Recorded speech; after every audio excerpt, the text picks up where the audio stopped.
నేను చెప్పేది చాలా చాలా చాలా ముఖ్యమైన విషయం. ఒకసారి ఆలోచించండి. ఈ జీవితానికి సంబంధించింది, మన మానవ సంబంధాలకు సంబంధించింది. రకరకాల విషయాలతో ముడిపడిన అంశం ఇది. మనం పుట్టినప్పటి నుంచి వేరే వాళ్ళు చెప్పే మాటల వల్ల మన జీవితం మొదలవుతుంది. మనం మొట్టమొదట మాటలే వింటాం, ఆ తర్వాత ఆచరిస్తాం. అలా వేరే వాళ్ళు చెప్పే మాటలు విని అది మనం చేస్తూ వచ్చినప్పుడు ఒక కండిషనింగ్ ఏర్పడుతుంది. ఇంగ్లీష్లో 2 పదాలు ఉన్నాయి, కండిషనింగ్ అండ్ కండిషన్. వేరే వాళ్ళ వల్ల మనలో కండిషనింగ్స్ ఏర్పడతాయి. మనం కరెక్ట్ అనుకున్న దాన్ని వేరే వాళ్ళకి చెప్పే ప్రయత్నంలో మనం కండిషన్స్ పెడతాం. వేరే వాళ్ళు మనకేం చెప్పారు చిన్నప్పటి నుంచి, ఇలా కూర్చో, అలా మాట్లాడొద్దు, ఆవులిస్తే నోటికి అడ్డం పెట్టుకో, అమ్మాయిలకైతే కాలు మీద కాలేసుకొని కూర్చో వద్దు, ఇలా ఇలా కూర్చోవద్దు, అలా కూర్చోవద్దు. ఇలా మొదట ఇవన్నీ మంచిగా అనిపిస్తాయి, ఎందుకంటే మనకు ఆలోచించే సామర్థ్యం ఉండదు కాబట్టి, పెద్దవాళ్ళు కాబట్టి చెప్పింది చేస్తాం. చేసి మెల్లమెల్లగా అవే మన వ్యక్తిత్వంగా మార్చేసుకుంటాం. సో ప్రమాదకరమైన విషయం ఏంటంటే, అదే కరెక్ట్ అనుకొని అది మన పక్క వాళ్ళకి మనం కండిషన్స్గా పెడతాం.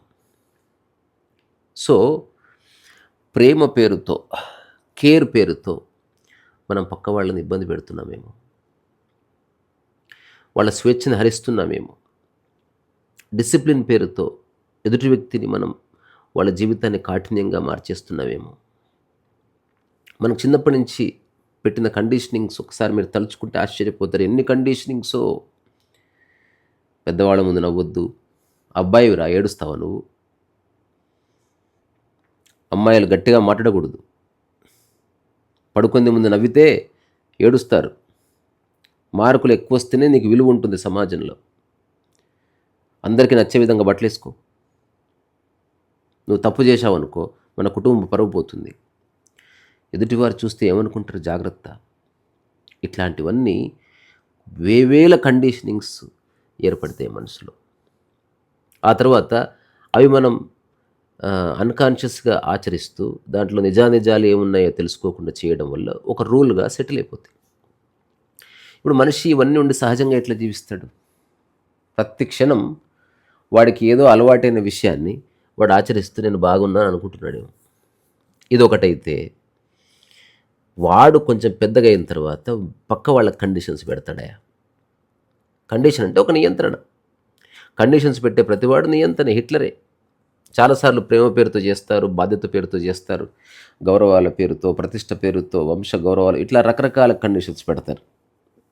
ఇప్పుడు మనకు ఇంట్లో ఉండే రకరకాల కండిషన్స్, ఈ వస్తువు ఇక్కడే పెట్టాలి, పడుకునే ముందు ఇట్లా చేయాలి, నిద్ర లేవగానే గ్లాస్ నీళ్లు తాగాలి, ఎన్నిసార్లు బుద్ధి లేదా, గ్యాస్ ఇలాగే పెట్టాలి, తుమ్మితే శబ్దం రాకూడదు, ఉదయం లేవగానే ఇది చేయాలి, తినేటప్పుడు అట్లా కూర్చోకూడదు, ఇంట్లో నిశ్శబ్దంగా ఉండలేవా, నేను మాట్లాడుతుంటే నువ్వు మధ్యలో రావద్దు, నేను చెప్పిందే ఫాలో కావాలి, నాకు ఇష్టమైన విధంగానే ఉండాలి, షూ గూట్లోనే పెట్టుకోవాలి, నేను చెప్పిన టైంకి నిద్రపోవాలి, నేను ఇంటికి రాగానే టీవీ బంద్ చేయాలి, ఇల్లు ఇట్లాగే ఉండాలి, నా వస్తువులు ఎవరో తాకొద్దు, బయటికి వెళ్ళిన వెంబడే రీచ్ అవ్వగానే నాకు మెసేజ్ పెట్టాలి, ఇట్లాగే డ్రెస్ చేసుకోవాలి పెళ్ళికి వెళ్ళేటప్పుడు. ఇట్లా ప్రవర్తిస్తున్నారా మనిషి అంటే? ఇప్పుడు సినిమాల్లో కనబడే ఈ గొప్ప గొప్ప హీరోలు చెప్పే డైలాగులన్నీ పనికిరాని కండిషన్సే. పక్క వాళ్ళకి చెప్పొద్దని కాదు, కానీ కండిషన్లా చెప్పకూడదు, వాళ్ళకి అది ఇబ్బంది కలుగుతుంది. నువ్వు చెప్పినట్టు వింటారు విధి లేక, ఒక టైం వస్తుంది పెద్దగా అవగానే వద్దురా బాబు అని వదిలేసి వెళ్ళిపోతారు. చాలామంది తల్లిదండ్రులతో కలిసి ఉండకపోవడానికి కారణం ఆ చనిపోయే వరకు, ముసలిగా అయిన తర్వాత కూడా ఈ పనికిరాని కండిషన్స్ పెట్టడమే. ఒక తండ్రి తన కొడుక్కి ఎప్పుడు పర్ఫెక్ట్గా ఉండాలి, పర్ఫెక్ట్గా డ్రెస్ చేసుకోవాలి, పర్ఫెక్ట్గా పళ్ళు తోమాలి, గ్లాస్ కింద పెడితే శబ్దం రాకూడదు, తలుపేస్తే శబ్దం రాకూడదు, బాత్రూమ్ నుంచి బయటికి రాగానే లైట్ బంద్ చేయాలి, ప్రతిదాన్ని పర్ఫెక్ట్. అతని ఉద్దేశం మంచిదే, కానీ ఆ పిల్లవాడు ప్రతి పనికి భయపడే ఒక వ్యక్తిత్వం ఉన్న మనిషిగా మారిపోవచ్చు. ఒక వ్యక్తిని మనం కాపాడడం వరకు ఓకే, కానీ అది మనం మర్చిపోతాం.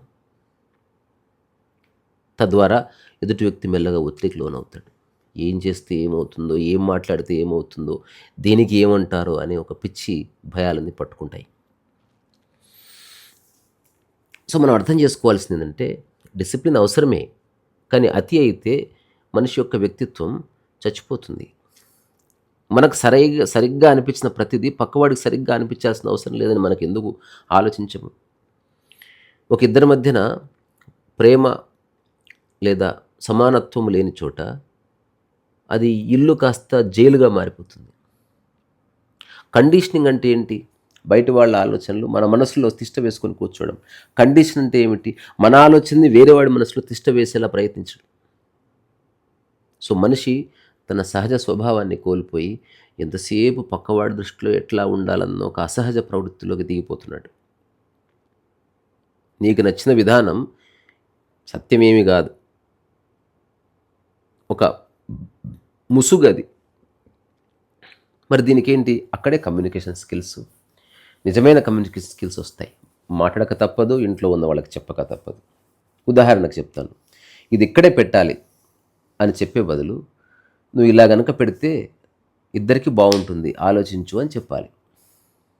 నువ్వు అలా మాట్లాడొద్దు అని చెప్పే బదులు ఇలా మాట్లాడేవనుకో, నాకు కొంచెం ఇబ్బందిగా అనిపిస్తుందిరా, కాస్త ఆలోచించుకో, పర్వాలేదు ఏముంది అని చెప్పాలి. నువ్వు మారి తీరాలి అని చెప్పే బదులు ఇలా ఉంటే నీకు బాగుంటుందేమో చూసుకో అని చెప్పాలి. పెళ్ళికి వెళ్తున్నావు, ఇలాగే బట్టలు వేసుకునే వాళ్ళు ఏదేమైనా మంచి బట్టలు వేసుకోవాలిరా, నీకు నచ్చింది చూసుకో, పర్వాలేదు, కానీ జస్ట్ కొంచెం మంచిగా ఉందాం, ఏమంటావు? అలాగే నా డ్రెస్ బాగుందా, ఏమైనా మార్పులు చెరుపులు చేసుకోవాలా, అట్లా చెప్పాలి. నా మాటే వినాలనే బదులు సరే నేను చెప్పాల్సింది చెప్తాను, నీ అభిప్రాయం కూడా చెప్పు, ఏదో ఒకటి దొరుకుతుంది మార్గం అని చెప్పాలి.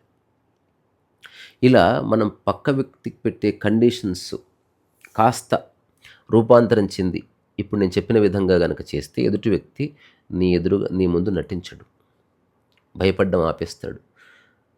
తను స్వేచ్ఛను అనుభవిస్తూ నువ్వు పెట్టిన వాటిని, నువ్వు పెట్టిన కండిషన్స్ని అర్థం చేసుకుని తనకు తగ్గట్టుగా మార్చుకుంటాడు. అప్పుడు మనుషులు సహజంగా ఉంటారు. సో మానవ సంబంధాలు అంటే పక్కవాడిని నియంత్రించడం కాదు బాయ్సాబ్, ఒకరికొకరు సహాయం చేసుకోవడం, ఒకరికి ఒకరు ఊపిరినిచ్చుకోవడం. అవునా? చిన్న ఉదాహరణ, చెట్టు పెరగాలంటే నీళ్లు కావాలి, కానీ నీళ్లు పోస్తూ పోయావనుకో చెట్టు చచ్చిపోతుంది. మానవ సంబంధాలు కూడా అంతే, అతిగా పట్టించుకుంటే ఆ సంబంధం చెడిపోతుంది. పక్క వాళ్ళు తింటుంటే నేను చూశాను చాలాసార్లు, సావ కొడతారు అసలు. అటు తింటవింది, మంచిగా కలుపుకో, కంచంలో మధ్యలో ఉండాలి, మెతుకు కింద పడకూడదు, గ్లాస్ పెడితే శబ్దం రాకూడదు, అలా చప్పరిస్తావేంటి, సావ కొడతారు అసలు. అట్లాంటి వాళ్ళ నుంచి దూరం పారిపోదామంటే ఆ పిల్లలకు వేరే ఇల్లు ఉండదు, ఉంటేనేమో సావ కొడతారు. ఎట్లా చచ్చేది? తద్వారా పెద్దవాళ్ళ మీద గౌరవం పోతుంది. అందుకని ఇది సలహా కాదు, ఆలోచించాల్సిన విషయం. మనం ప్రేమనిద్దాం, పద్ధతిని కాదు. పద్ధతి చెప్దాం, ఇది నా పద్ధతిరా, ఆల్మోస్ట్ అదే రిజల్ట్ వచ్చే విధంగా నీ పద్ధతి నువ్వు తయారు చేసుకో అని చెప్తే బాగుంటుంది. మనిషిని అర్థం చేసుకో, అవకాశాన్ని, సమయాన్ని. కానీ ఇప్పుడే మారాలి అని బలవంత పెట్టకు. మనిషి తన స్వేచ్ఛలో తాను ఎదిగే అవకాశాన్ని ఇవ్వాలి. ఒక మనిషిని ప్రేమించడం అంటే వాడిని మనలా మార్చడం కాదు, అతనిలా ఉండటానికి మనం ఒక అవకాశాన్ని ఇవ్వడం. ఏమంటారు? కరెక్ట్ అనిపిస్తుందా? మీరేమైనా తెలుసు తెలియక కండిషన్స్ పెడుతున్నారా? ఆలోచించండి. చాలామంది ప్రేమ పేరుతో చేసేది అది, దానివల్ల మానవ సంబంధాలు దెబ్బతింటాయి. ఎప్పుడు ఎవరికి కండిషన్స్ పెట్టొద్దు. ఎక్స్ప్లెయిన్, నేను చదువుకుంటున్నాను కాస్త దూరం వెళ్ళి ఆడుకో అని చెప్పు. నేను చదువుకుంటుంది వాడుకోవద్దు అని చెప్పకూడదు. మరి వాడు ఆడుకుంటూ నువ్వు చదువుకుంటావా? గూట్లే. నేను చూశాను ఒక ఇంట్లో తండ్రి మెడిటేషన్ చేస్తుంటే అందరికి ఇక్కురు మనకుండా కూర్చోవాలి. ఒకసారి నేను వెళ్ళా, ఆయన మెడిటేషన్ చేసుకుని నేను పాట పాడుతున్నా, నేను మెడిటేషన్ చేసుకుంటున్నాను అన్నాడు. నేను పాట పాడుకుంటున్నాను అన్నాను. అరే నీకు ధ్యానం ఎంత ఇంపార్టెంటో నాకు పాడడం అంత ఇంపార్టెంటు. నేను పాటను ధ్యానంలా పాడుతున్నాను, నువ్వు ధ్యానాన్ని పనిలా చేస్తున్నావు, డ్యూటీలా చేస్తున్నావు, నిన్ను హింసించుకుంటున్నావు. చుట్టుపక్కల ఎన్ని రణగణుధ్వనులు ఉన్నా నీ ఫోకస్ బ్రీత్ మీదే ఉండని. ఏ శబ్దాలు లేని చోట నువ్వేంద్రా నిశ్శబ్దాన్ని అనుభవించేది. అట్లా కొన్నిసార్లు అవకాశం ఉన్న చోట ఆలోచింపజేసే విధంగా నేను ఏదో చేస్తాను, కానీ అన్నిసార్లు చేయడం కుదరదు. అందుకని ఈ పోస్ట్ కార్డు మాధ్యమంగా మీకు చెప్తున్నాను, ఒక వారం రోజులు మీ కుటుంబ సభ్యులు ఎలా ఉంటే అలా ఉండనివ్వండి. అప్పుడు వాళ్ళు మీ పట్ల ప్రేమను ప్రదర్శిస్తారు, మీ ముందు నటించరు, చిన్నపిల్లలాగా ఎగిరి గంతులేస్తారు, కికి అని నవ్వుతారు. Don't control too much. Okay, ఆలోచించండి. సో మళ్ళొక్కసారి ఆ రెండింటి నిర్వచనాలు చెప్పి ముగిస్తాను. కండిషనింగ్ అంటే వేరే వాళ్ళు వాళ్ళ ఆలోచనల్ని మనలో నిలబెట్టడానికి చేసే ప్రయత్నం, అది కండిషనింగ్. కండిషన్స్ అంటే మనము కరెక్ట్ అనుకున్న దాన్ని, ఆ ఆలోచనని వేరే వాళ్ళ మనసులో ప్రతిష్ఠించే ప్రయత్నం చేయడం. మొదటిది తప్పదు, రెండోది అనవసరం. అక్కడే రియలైజేషన్ వస్తుంది. రిసర్స్ వాయిస్.